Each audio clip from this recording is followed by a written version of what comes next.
How to see outgoing follow requests on Instagram. To get started, first of all, you need to open up the Instagram application. You will then be taken to the home page. Here, tap on the profile icon at the bottom right corner. Now, tap on Menu at the top right corner. After that, you need to tap on the option Account Center from the top.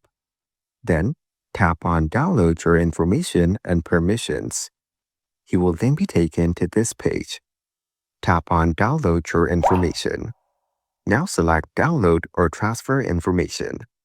Then, tap on your Instagram account from here. Tap on Next. Then select this option Some of Your Information.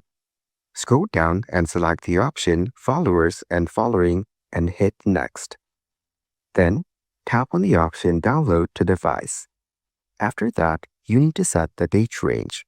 Here, I'm selecting the option All Time, but you can choose your preferred option. Now, tap on Save Your Changes.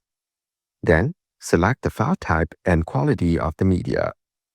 Once you're done, tap on the Create Files option. You will see Request is in progress right here.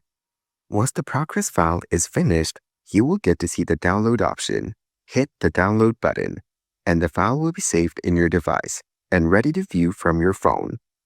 Then, you can just open up the file and check out your outgoing following requests. So, by following these steps, you can see outgoing follow requests on Instagram.